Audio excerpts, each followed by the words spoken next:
Kegiatan Pratikum Halo, kembali 8. lagi bersama saya Karnistuti Lauli, mahasiswa Universitas Terbuka semester 7.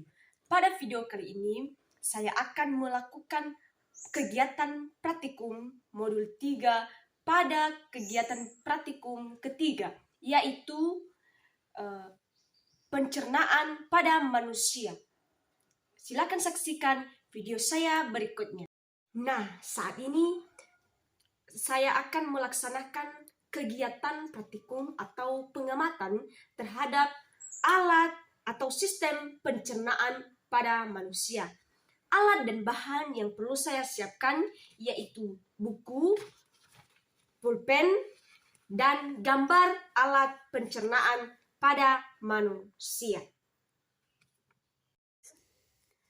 Nah, di sini saya sudah memiliki gambar sistem pencernaan pada manusia.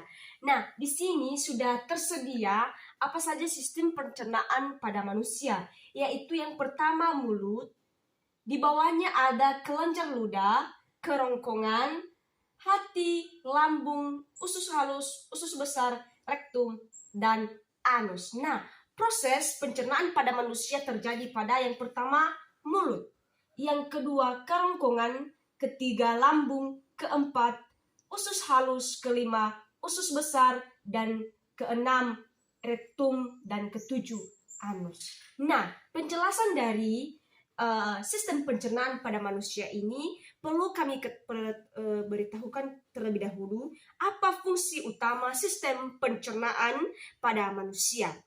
Fungsi sistem pencernaan pada manusia yaitu membantu suplai nutrisi ke dalam tubuh yang diperoleh dari asupan makanan atau minuman sehari-hari yang kita konsumsi. Nutrisi yang diambil dari makanan nantinya dapat memaksimalkan kinerja tubuh secara menyeluruh. Nah, yang pertama tadi sistem pencernaan pada manusia adalah mulut. Nah, mulut terjadinya proses pencernaan secara mekanik dan kimiawi. Untuk proses pencernaan mekanik dilakukan oleh gigi.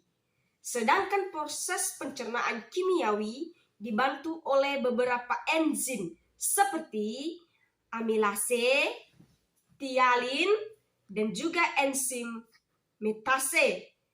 Yang kedua, kerongkongan. Nah, setelah melalui mulut, maka masuk makanan atau minuman masuk ke dalam kerongkongan. Nah, di dalam kerongkongan terdapat gerakan peristaltik atau seperti remas-remasan guna mendorong makanan menuju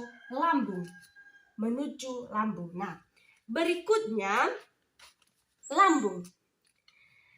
Setelah makanan dari mulut masuk ke kerongkongan, nah setelah itu dia masuk ke lambung.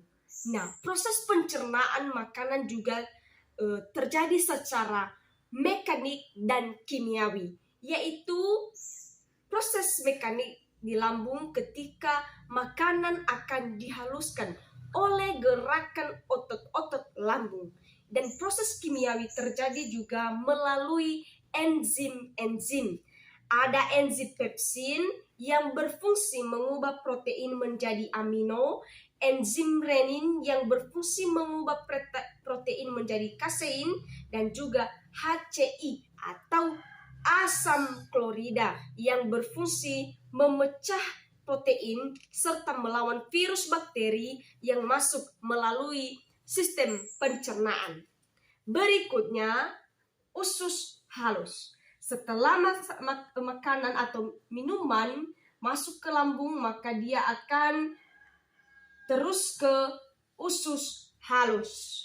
Nah, dari lambung, makanan yang sudah diproses di lambung menuju usus halus. Di usus halus ini, makanan diproses secara kimiawi yang dibantu oleh enzim-enzim dari pankreas, empedu, dan hati, seperti tripsin, amilase, maltase, sukrase, laktase, dan lipase.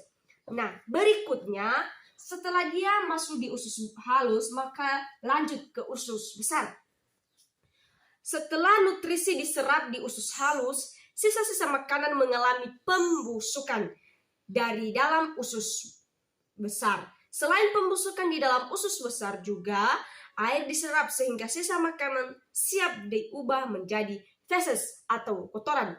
Setelah itu, makanan atau yang telah diubah di usus besar akan masuk di rektum.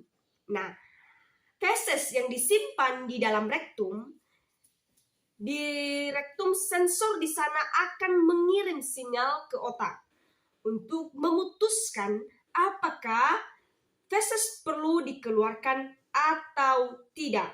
Setelah itu, feses siap dibuang akan dikeluarkan melalui anus. Nah, feses yang ada di rektum ini akan keluar melalui anus. Nah, otot anus berfungsi untuk menahan dan menjaga feses agar tidak keluar dari rektum sebelum saatnya. Nah, demikian dari penjelasan saya tentang sistem pencernaan pada manusia, di mana tadi kita ketahui bahwa sistem pencernaan manusia terjadi dari mulut, ke kerongkongan, lambung, usus halus, usus besar, rektum, dan anus. Demikian saja yang bisa saya sampaikan.